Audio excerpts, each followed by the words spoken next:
Hello friends, good morning to all of you. Ram Ram, Sat Shri अकाल, राधे राधे हैं। जय श्री राम। और बताओ, जय श्री राम। तो देखो, टॉपिक चल रहा था हमारा फिजिक्स की लाइट। ठीक है, तो लाइट के विषय में हम बहुत ही डिटेल से पढ़ने की कोशिश में चल रही है। हमारी दो नहीं, शायद 3 क्लास ऑलरेडी अपलोड हो चुकी हैं। आज ये चौथी क्लास है, फिर भी लगता है कि 2 क्लास अभी और हो जाए जब। लेकिन जो लाइट है बहुत डिटेल में एक्सप्लेन कर रहा हूँ, बहुत अच्छे से समझा रहा हूँ, और उम्मीद आपकी समझ में भी आ रहा होगा भाई। तो कल यार थोड़ी सी प्रॉब्लम हो गई थी कि जो लास्ट वाली वीडियो मैंने थी ना, उसमें लास्ट के कुछ पार्ट अपलोड नहीं हो पाए थे। या तो वो यूट्यूब की कोई दिक्कत हो या कोई और प्रॉब्लम हो, ये पता नहीं पड़ा क्या था। तो लास्ट की 2-3 बात थी जो कह रहे थे भैया ये समझ नहीं आई। तो मैं आपको देखो दोबारा बता रहा हूँ। जो कल वाला टॉपिक था, कल जो टॉपिक कराया था उससे रिलेटेड जुड़ते हुए आज अगले टॉपिक को बढ़ेंगे और समझेंगे। ठीक, तो आप नोट कर लो कि जब कोई श्वेत प्रकाश की किरण किसी प्रिज्म से होकर गुजरती है तो वह क्या होती है, 7 रंगों में टूट जाती है। इस क्रिया को हम कहते हैं प्रकाश का वर्ण विक्षेपण, मतलब प्रकाश का शब्दों में टूटना, जिसे हम बेल्ग्योर कहते हैं। ठीक है, बात करते हैं कि जहां से क्वेश्चन बने थे 3 इंपोर्टेंट क्वेश्चन, उनको मैं आपको लिखा रहा हूं, उनको लिख लो। कि जो हमारी आंख होती है, इनमें 2 प्रकार की कोशिका पाई जाती है। पहली रॉड सेल, दूसरी कोन सेल। पहली पाई जाती है भैया रॉड सेल, जिसको हम बोलते हैं क्षण कोशिका, और दूसरी पाई जाती है भैया कोन सेल, जिसको हम बोलते हैं शंकु कोशिका। ठीक है, ये पाई जाती है हमारी आंखों में, मतलब मानवों की आंखों में। अब जो सेकंड बात की हम तरफ बढ़ रहे थे, जो होते हैं ना जानवर, हमको लाल पीला हरा नीला गुलाबी सब कलर दिखते हैं, लेकिन जानवरों को एक चीज नहीं दिख पाती। जानवरों को या तो दिखेगा व्हाइट कलर या दिखेगा ब्लैक कलर। इसका कारण क्या होता है, हमारी जो आंख होती है उनमें 2 प्रकार की कोशिकाएं, छड़ कोशिका और शंकु कोशिका, रेड सेल कौन से। जो जानवर होते हैं उनमें ओनली रॉड सेल पाई जाती है, जिसके कारण उनको 2 ही कलर दिखते हैं, पहला ब्लैक दूसरा व्हाइट। हमको 7 रंग दिखते हैं, बहुत और भी कलर दिखते हैं जो मिलकर बनते हैं। ठीक है, ये कारण होता है। और एक बात बताई थी, जो फोटोग्राफी प्लेट होती है उसमें किसका प्रयोग किया जाता है, सिल्वर ब्रोमाइड का।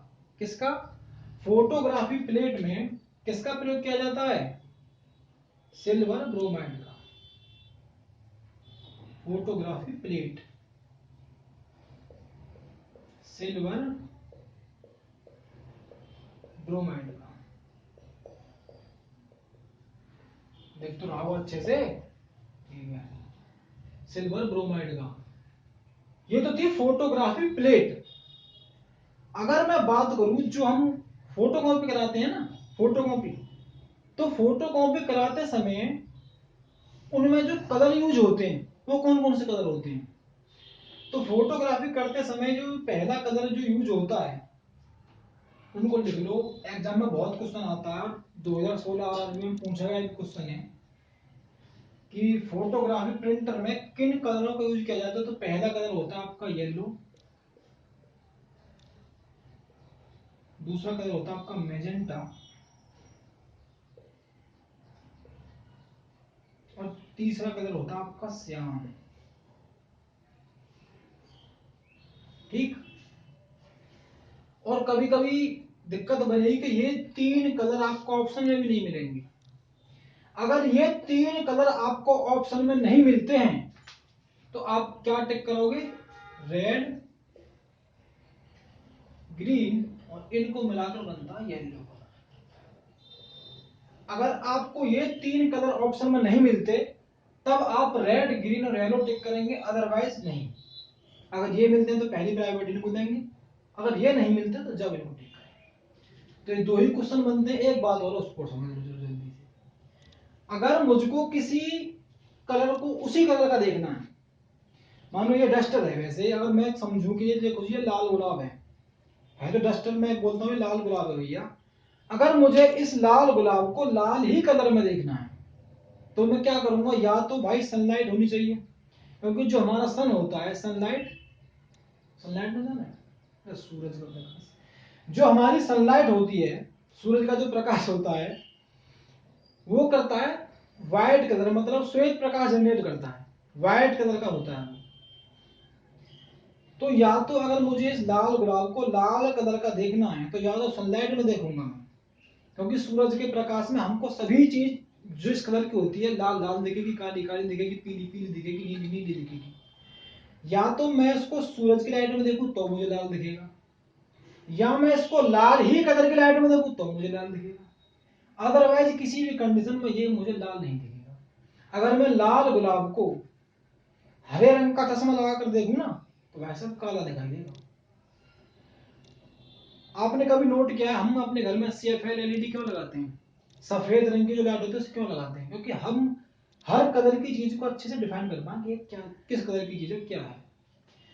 कभी आप देखना कि जो मंदिरों में लगाते हैं रेड कलर का 0 वाट का बल्ब, उसको बड़े रूम में किसी रूम में लगाना और नाइट में आप नीले रंग की शर्ट पहनना, गारंटी की बात है वो आपको काली दिखाई देगी।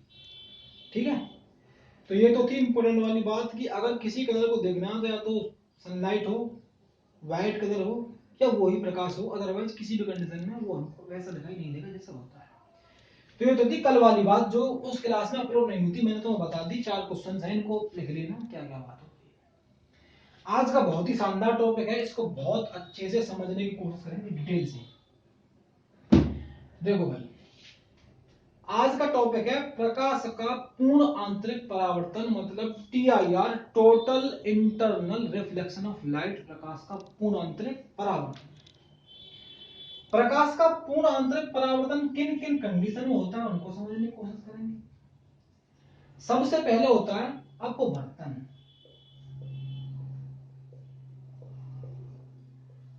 इसको बोलते हैं रिफ्लेक्शन।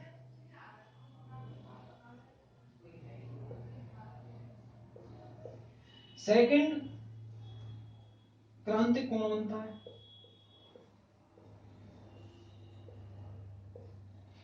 इसको बोलते हैं क्रिटिकल एंगल। थर्ड आपका परावर्तन होगा भैया,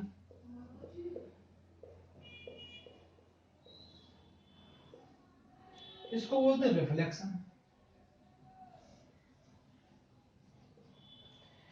जब ये तीनों चीज एक साथ हो जाएंगी आपका टोटल इंटरनल रिफ्लेक्शन कंप्लीट हो जाएगा। प्रकाश का जो पूर्ण आंतरिक परावर्तन की क्रिया है ये पूरी हो जाएगी। जब तक ये तीनों क्रिया नहीं होंगी प्रकाश का पूर्ण आंतरिक परावर्तन नहीं होगा।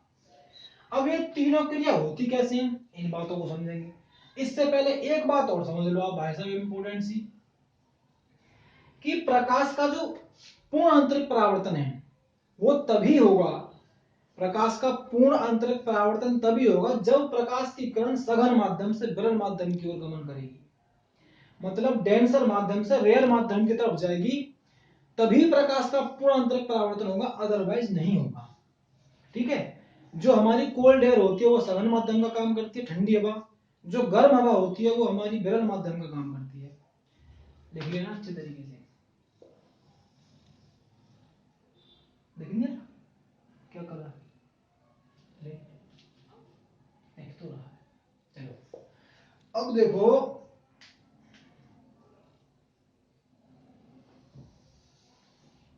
ये मेरा कोई मीडिया है। अब देखो हम पहली क्रिया करेंगे, क्या करेंगे, पहली क्रिया रेफ्रैक्शन। रेफ्रैक्शन क्या होता है, प्रकाश की कोई किरण आई और उसने माध्यम चेंज किया, ये क्या डेंसर माध्यम है और ये मेरा रेयर माध्यम है, सघन माध्यम से विरल माध्यम की ओर जाएगी जब ये होगा, अदरवाइज तो होगा नहीं। जब प्रकाश की किरण सघन माध्यम से विरल माध्यम में जाएगी तभी इंटरनल रिफ्लेक्शन होगा, अदरवाइज तो होगा नहीं। ये मेरा डेंसर माध्यम है, रेयर माध्यम है। जब ये प्रकाश की किरण यहाँ आई तो ये माध्यम चेंज होगा तो ये मुड़ जाती है, झुक जाती है, फैल जाती है, ऐसा होगा, ऐसी होगी।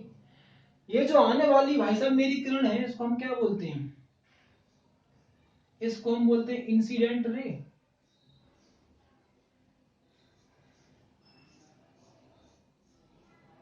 आपतित किरण, और ये जो जाने वाले किरण है, फैलने वाले, इसको बोलते हैं परावर्तित किरण।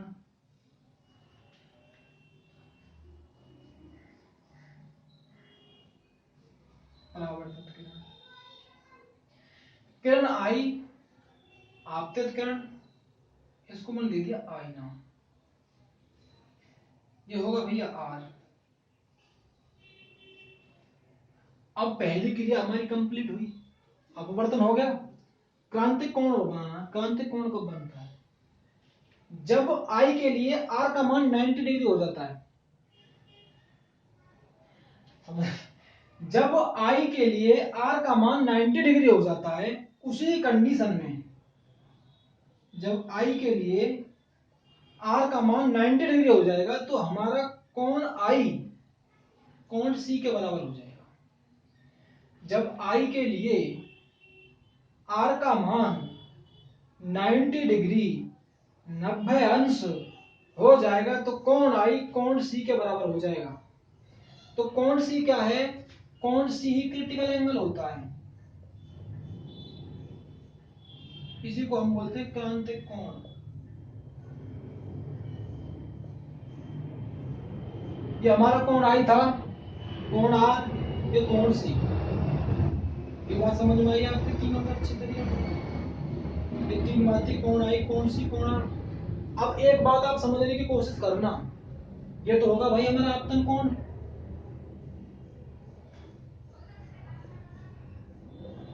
ठीक है, और ये होगा भैया हमारा परावर्तन कोण।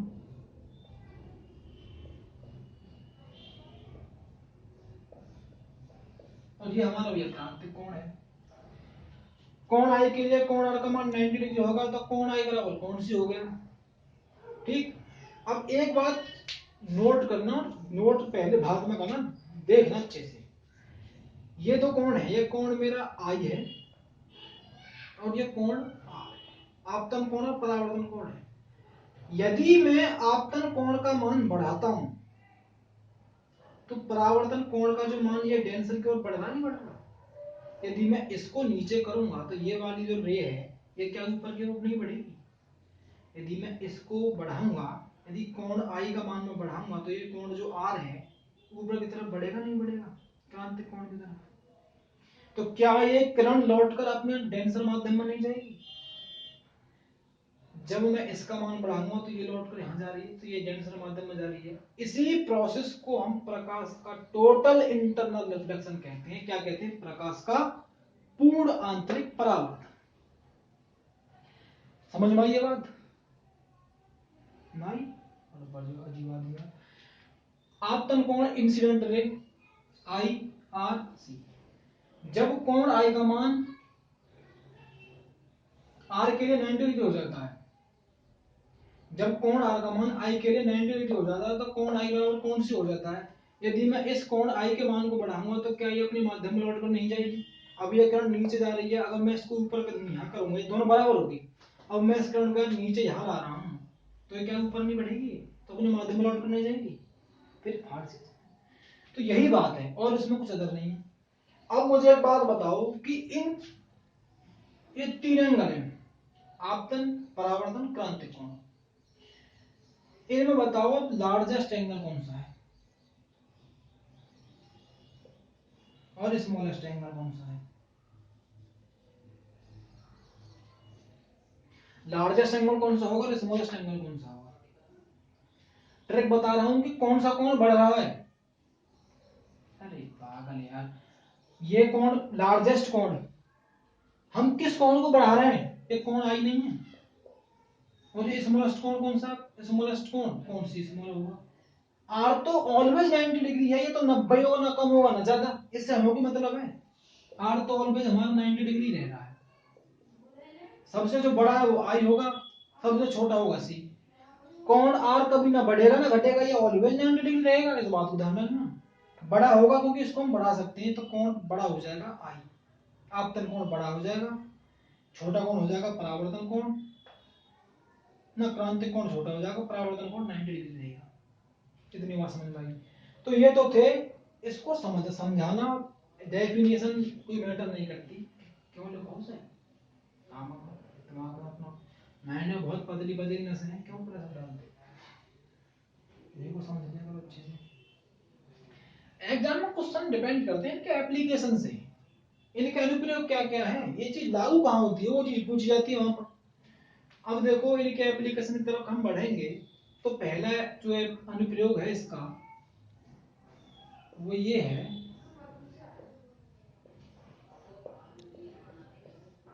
अनुप्रयोग हीरे का चमकदार दिखाई पड़ना।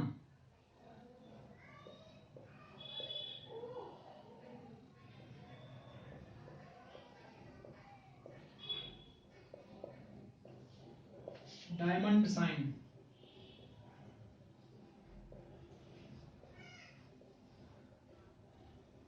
हीरे का चमकदार दिखाई पड़ना किसके कारण होता है? प्रकाश के पूर्ण आंतरिक परावर्तन, टोटल इंटरनल रिफ्लेक्शन से ही होता है। सेकंड आपको बात बताऊं, आप ये चीज जानते हो मिराज?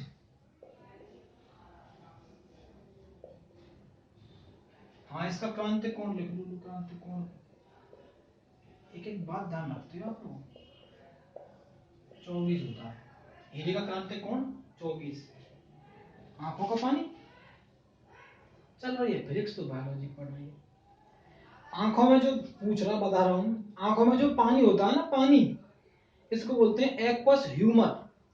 और हीरे हीरे का जो क्रांति कोण होता है इसका मान होता है 24। बता मिराज क्या होती है? क्यों नहीं बता?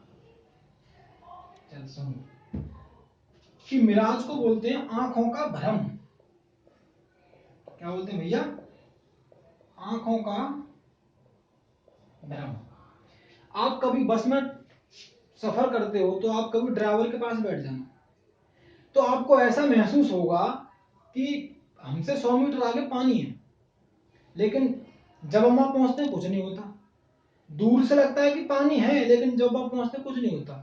और जो गांव में रहते हैं लोग, एक मौसम होता है इसे बोलते हैं बैसाख, उसमें गेहूं की बहुत कटाई होती है, तो उस टाइम में लमसम जब 12 से बज जाते हैं, अधिकतम गर्मी से महसूस होती है, तो ऐसा लगता है कि दूर के जो खेत कटे हुए हैं वहां पानी की लहर चल रही है, लेकिन वो चीज सूखी होती है, वहां कुछ नहीं होता।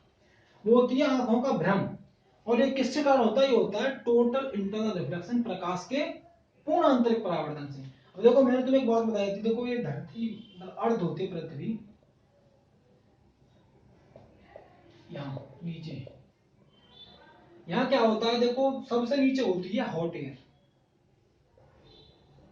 गर्म हवा, इससे थोड़ा ऊपर होती है कोल्ड एयर, ये होती है हॉट एयर, इससे थोड़ा ऊपर होती है कोल्ड एयर। जब प्रकाश की कोई किरण आती होगी या कोई रे आती होगी तो वो आएगी, फैलेगी, क्रांति कोण बनता होगा, इसका मान बढ़ता होगा, तो ये ऊंचे नीचे इस प्रकार तो बिलो होती होगी। तो हमको ऐसा महसूस होता है कि आगे पानी है लेकिन होता नहीं।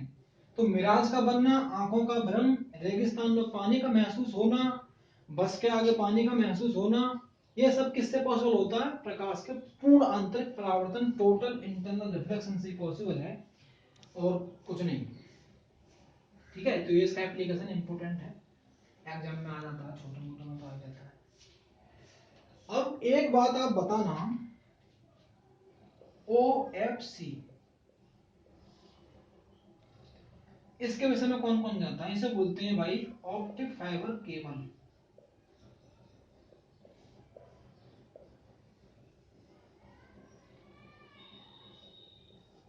ऑप्टिक फाइबर केबल इसको बोलते हैं OFC। पहले तो तुम मुझे ये बताओ इसकी खोज किसने की थी? तो इसकी खोज की थी अमेरिकी भारतीय वैज्ञानिक थे जिनका नाम था नरेंद्र कपानी।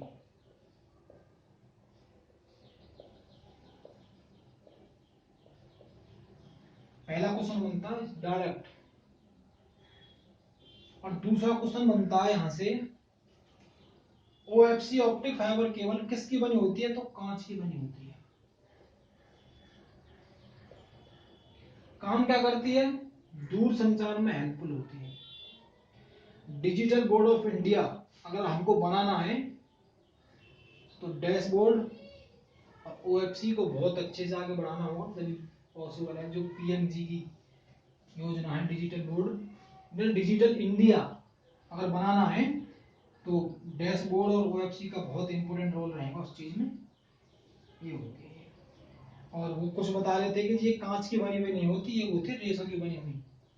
तो भाई रेसे की नहीं होती, एक कांच की बनी हुई होती है। और एग्जाम में पहले ही ऑप्शन होता है रेस की, और पहले ही आप उस रेसे को टिक कर देंगे। रेस नहीं होता, कांच की बनी हुई होती है वो एफसी ऑप्टिक फाइबर केबल। खोज की थी नरेंद्र कपानी ने, कांच की बनी हुई होती है, दूर संचार में बहुत हेल्पफुल होती है। ठीक है, तो मैंने आपको आज टोटल इंटरनल रिफ्लेक्शन बहुत अच्छे से समझा दिया है, इसका प्रयोग बता दिए हैं। इनको अच्छे समझने की कोशिश करना, समझ में आ जाएगा।